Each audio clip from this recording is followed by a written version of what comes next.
Hello, everybody. Hope you're having another blessed day. For today's episode, it is going to be episode 1 of my journey to the Disney Worlds. Yes, so today's episode, you can see me how am I taking my own little path to get to the most magical place in the world, Disney World. So sit back, relax, and enjoy.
At that time, about 2 hours later in midday, that I finally reached my airport, being the Cincinnati, Kentucky airport, which, it's not the biggest, it's not the most grandest airport.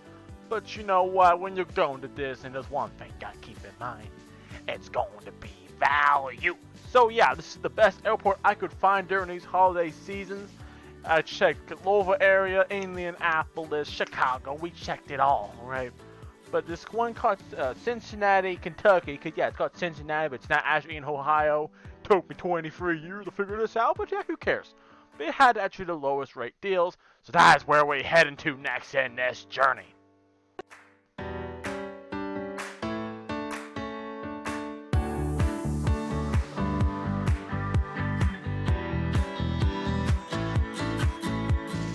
It also just so happened at this time I made the well-choice decision on where we would have our parking spot, which if I knew this about 6 days in advance would be a terrible location, because it just turned out, we picked a spot that was wide open on the bottom floor, which are very rare in airports, any place in the city if you haven't been to one already.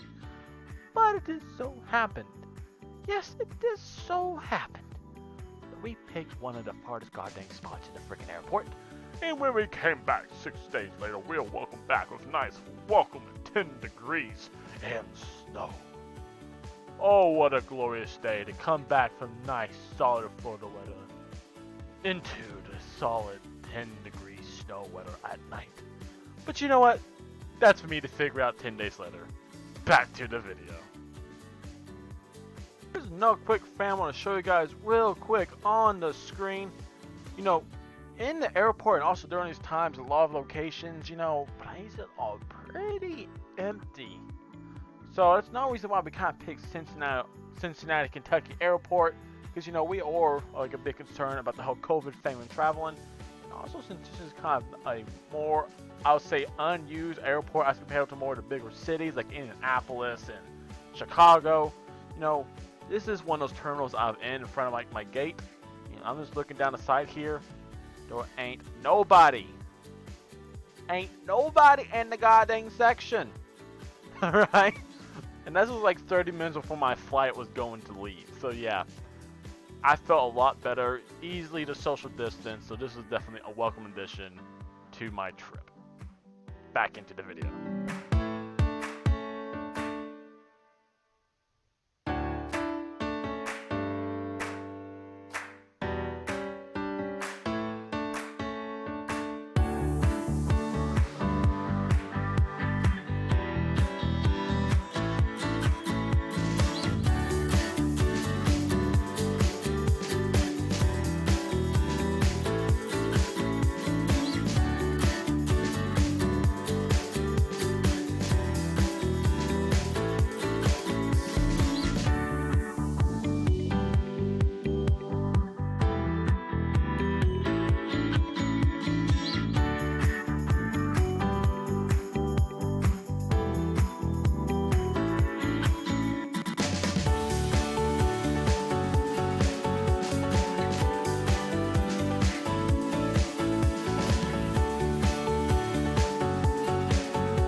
trips, people find out something very new in the world.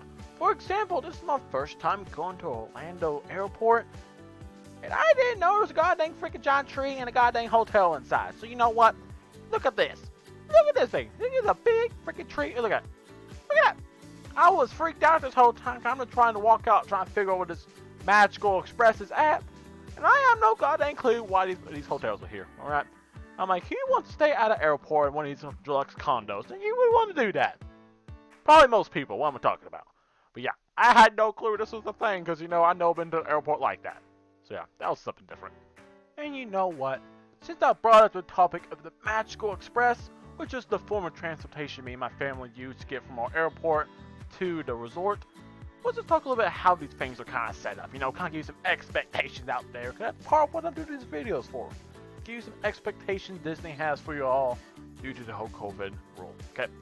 So, people talked about how, you know, you just have to load up your own bags, and that is a big no, you do not. How it works still, the driver will come out, he'll collect your bags and put it underneath the bus, located on the bottom there, you can see the straps, okay? But what is differently, at least how it was for me going there, that your family is they're only, let's face it off, by like 2 or 3 rows between each kind of group, okay?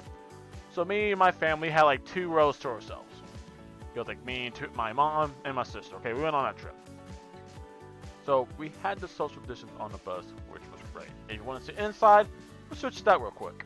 Yeah, so here is kind of like the inside of the bus. So you see how each row is. So imagine having about 2 to 3 of these rows for your group. And also look, you get a little TV to watch on the way. And it's about a 30-minute drive, which is way better than I usually have like an hour of myself drive. Things like the San Francisco, San Jose airport. I can't remember exactly what it was called. One of those 2, which is the one I usually use. This is the first time we actually use Orlando.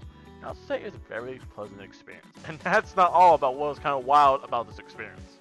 I don't know if it was kind of due to like the day we was going, or the kind of our schedule or time. But look at this kind of like inside a little reception area. There was not a soul in here. Now you see how it's kind of divided up. It's actually divided up by what resort you're supposed to go to. Ours was, well, you'll find out in a little bit, Pop Century. And also had ones like Wilderness Lodge, the Riviera, Caribbean Beach, the whole like kind of shebang there. You know, so they divided the groups by these kind of queue lines, and you can see the little strips on the ground. That was also used for social distancing. In the group when we got there, we was actually on like 3rd in line, so we got like right onto a bus, and that was freaking awesome. So now what? Let's get on that bus and continue on our journey to Disney World.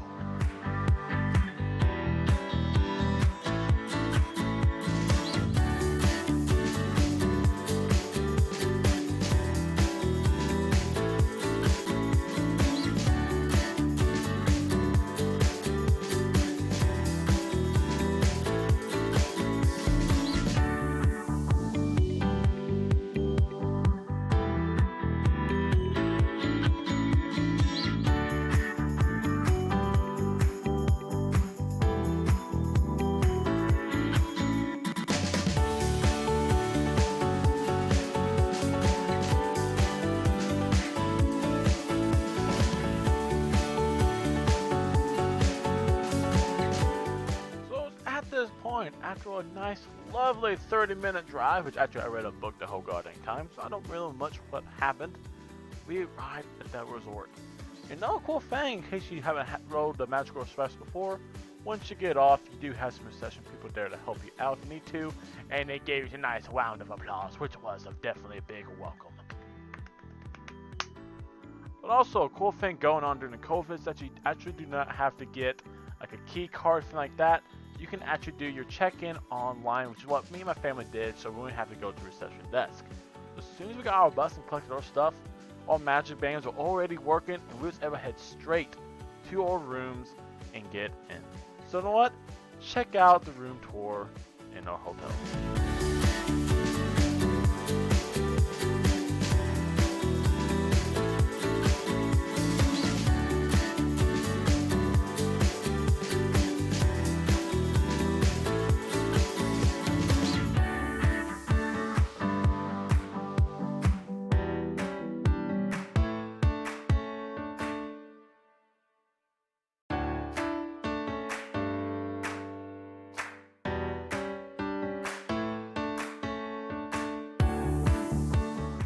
with that, we have finally made it to the resort. We left our whole little nice cozy home at about 9 o'clock in the morning, and we got to the resort at about 4 p.m. So it was a nice, lovely, about 7-hour trip. Oh, you love to see it. But now, for the next episode, we are now going to be getting into what is life and going on during my 6 days. Yes, again, 6 days at the parks. So, if you want to know what's coming next in the next episode, got you in for the next episode. So with that, that's going to do it for our first episode of being at, or technically arriving at Disney. And I hope you guys all enjoyed, and if you did, please sure to leave a like on the video and subscribe to my channel if you haven't already, because it helps you stay tuned and be ready for the next episode to drop on my journey to Disney World. Now, like that, and like every single video I do, hope the rest of the week is blessed, and hope I see you all again in the next video. And with that, I'm out.